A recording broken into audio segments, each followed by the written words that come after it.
Mesdames et messieurs, alors c'est tout naturellement que, en cette journée effectivement internationale des droits de l'enfant, j'ai souhaité être parmi vous à ce colloque national Andéo consacré à l'aide humaine à domicile pour les enfants et pour les adolescents en situation de handicap. Je voudrais tout d'abord saluer le rôle que vous jouez, que Andéo joue en tant qu'enseigne nationale des services à la personne pour toutes les situations de handicap. Il est vrai, ça a été dit et je le redis, que les services à domicile aujourd'hui auprès des personnes en situation de handicap ont besoin d'une meilleure lisibilité et d'une plus grande cohérence.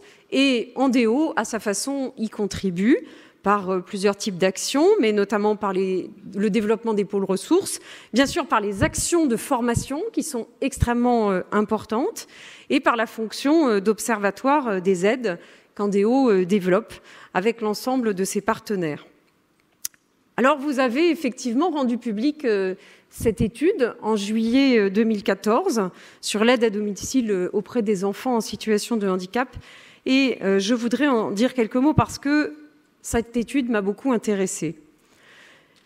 D'abord parce qu'elle fait entendre de façon concrète la parole des parents en matière d'aide humaine à domicile.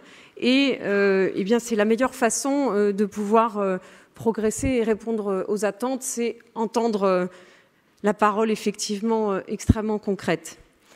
Que disent les parents questionnés ? Ils disent tout d'abord que leur enfant participe peu, ou voire pas du tout, aux activités collectives de loisirs en dehors du temps scolaire ou en dehors du temps d'accueil en établissement médico-social. Les parents nous disent ensuite que les besoins d'aide à domicile sont multiples et qu'ils se cumulent. Il peut y avoir effectivement l'aide aux activités extérieures, comme le sport, et toutes formes de loisirs, mais aussi l'aide aux apprentissages, et enfin l'aide pour tous les actes de la vie quotidienne.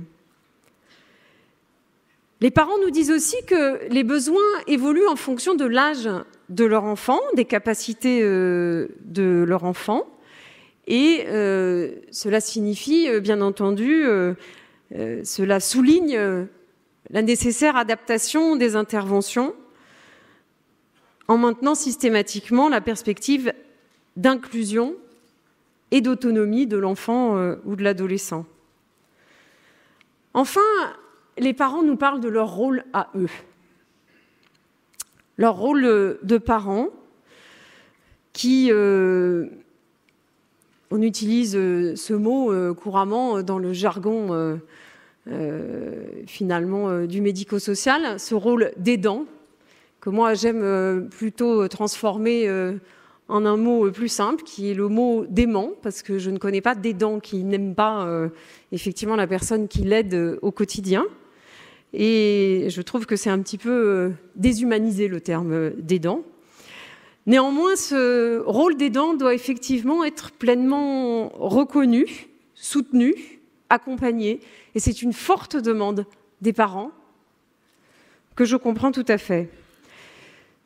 Ce rôle de l'aidant, eh bien, cela fait l'objet des dernières journées scientifiques de la CNSA. Et les attentes des parents, ce qu'ils nous disent, c'est que, eh bien, ils demandent la possibilité de se reposer, de prendre de temps en temps du temps pour soi, comme tout le monde, en réalité, comme tout le monde. C'est un droit bien légitime. Et les parents veulent aussi obtenir eh bien, les bonnes informations, de l'aide dans les démarches qui sont toujours extrêmement compliquées, extrêmement longues, c'est un fait. Et les parents, encore, demandent à se former à la connaissance du handicap de leur enfant et bien sûr aux gestes éducatifs qui peuvent être utiles pour faire progresser leur enfant. Alors, qu'est-ce que cela signifie l'ensemble de ces paroles de parents? Pour moi, c'est très clair. Cela signifie qu'il reste encore beaucoup à faire, si tant est que je ne le savais pas déjà. Cela signifie surtout que nous le ferons ensemble. Votre étude elle nous dit aussi autre chose. Elle permet surtout autre chose, parce qu'elle s'adresse aussi aux professionnels, aux services.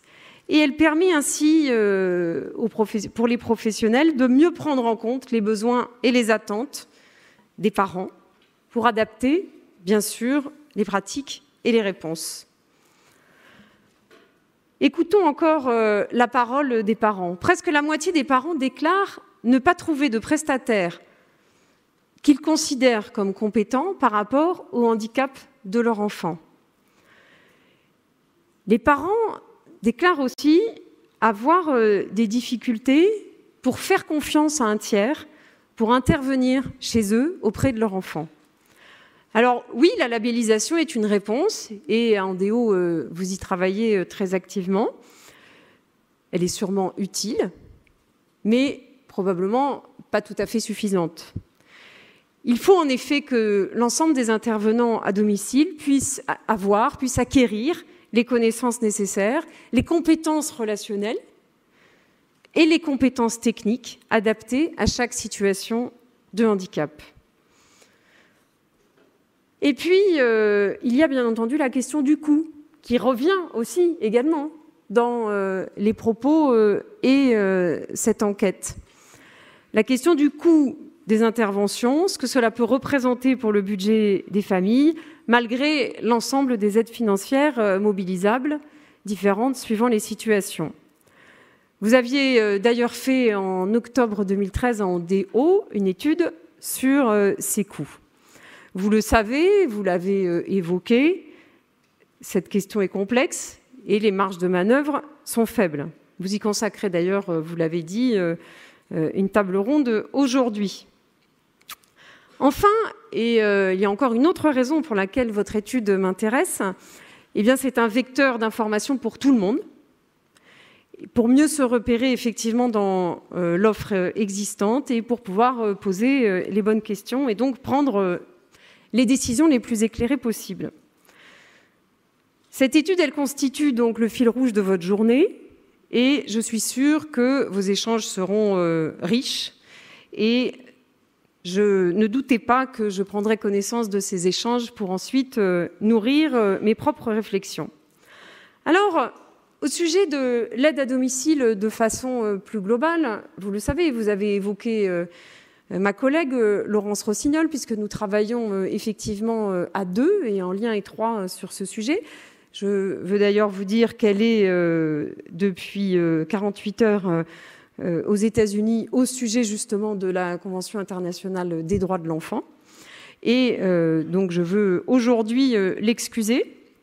Eh bien, le comité de pilotage qui doit se réunir sur la refondation de l'aide à domicile avec l'ensemble des partenaires concernés, bien sûr, y compris l'Assemblée des départements de France, eh bien, prendra pleinement en compte, puisque mon ministère en fera partie, l'aide à domicile pour les personnes handicapées, et en particulier les enfants et les adolescents.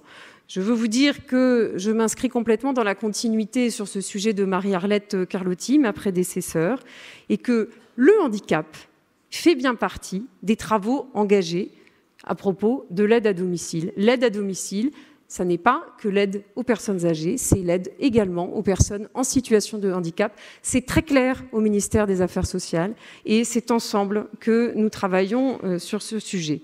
Alors, ce travail partenarial pour faire avancer cette question de l'aide à domicile, quel sera-t-il ? D'abord, ce sera l'occasion, bien sûr, de réfléchir au principe de l'aide à domicile, au contenu concret des services rendus, bien sûr en tenant compte des besoins et des attentes, notamment par les parents d'enfants en situation de handicap.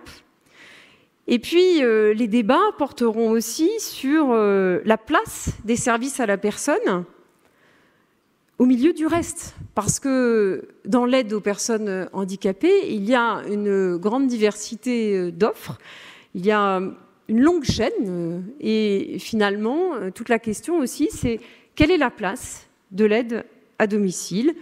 Et c'est vrai qu'il y a une grande multiplicité d'opérateurs, de sigles, et qu'il est il faut le reconnaître, extrêmement difficile de s'y retrouver pour les parents et pour les personnes qui ont besoin de cette aide à domicile. Notre système est extrêmement complexe et je crois que, alors que nous engageons dans différents domaines une simplification administrative, il va probablement falloir faire évoluer les modes d'agrément, les modes d'autorisation, les modalités de contractualisation, les modalités de financement.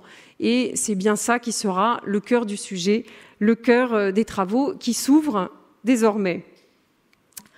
Alors, je veux le redire, les intervenants, enfin les services à la personne font partie de la gamme des réponses possibles à proposer dans le parcours des personnes en situation de handicap et pas seulement des enfants et des adolescents. Aujourd'hui, vous parlez des enfants et des adolescents, mais pour moi, c'est pour l'ensemble des personnes. Et c'est bien le sens aussi de ma présence ici, je tiens à le souligner.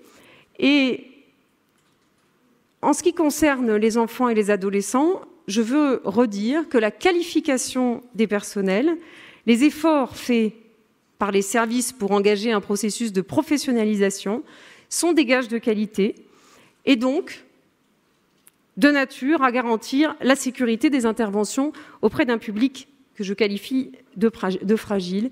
Et bien entendu, j'y suis extrêmement attentive. Je souhaite donc que vos débats soient le plus riches possible. Je voudrais terminer en vous disant deux choses. La première, c'est que je pense que vous avez raison de mélanger, et il faut probablement le faire encore plus, de mélanger lors de ce colloque à la fois professionnels, à la fois associations de parents, mais aussi personnes en situation de handicap. Et je crois qu'il est extrêmement important que toutes les discussions prennent en compte la position des uns et des autres, mais en particulier des personnes en situation de handicap. Et je suis vraiment très engagée sur ce sujet, que ce soit d'ailleurs dans mes deux départements ministériels, que ce soit le handicap ou la lutte contre l'exclusion. Je ne pense pas qu'on puisse construire de politique publique sans le faire avec les personnes qui sont concernées. Il est donc extrêmement important, quand il s'agit d'enfants, bien entendu, d'entendre la parole des parents, et quand il s'agit d'adultes, d'entendre leurs propres paroles et de construire ensemble. Alors, bien entendu, le deuxième point sur lequel je voudrais vous terminer, c'est vous dire que nous approchons à grands pas de la Conférence nationale du handicap, qui se tient en fin d'année, au mois de décembre, en présence du président de la République, avec 4 forums régionaux qui vont préalablement avoir lieu sur les 4 thèmes essentiels que sont l'accessibilité, la scolarisation, en tous les cas la jeunesse, l'emploi des personnes handicapées et enfin l'accompagnement médico-social et l'accès aux soins. L'événement final aura lieu entre le 10 et 15 décembre à l'Élysée, en présence du président de la République, pour conclure l'ensemble de ces travaux. Et encore une fois, je veux vous dire que même au cours de cette conférence nationale du handicap, mon fil conducteur, le fil conducteur de ce ministère, c'est de donner une grande place aux personnes elles-mêmes, aux personnes qui sont concernées, aux personnes qui sont les mieux placées pour dire que faut-il changer, comment faut-il améliorer le système. À mon avis, c'est comme ça que l'on peut avancer, parce qu'effectivement, nous avons malgré tout en France un système qui est efficace, un beau système médico-social qui n'existe pas partout dans le monde, je tiens quand même à le préciser. Nous avons également un beau système globalement d'aide à domicile qui n'existe pas non plus partout dans le monde, qui est performant. Évidemment, il y a des améliorations, mais ces améliorations, nous devons les faire, encore une fois, avec le point de vue des personnes concernées, parce que c'est elles qui sont les véritables experts. Et c'est vraiment dans ce sens que je suis venue aujourd'hui vous délivrer ce message. Donc, travaillez bien et à très bientôt.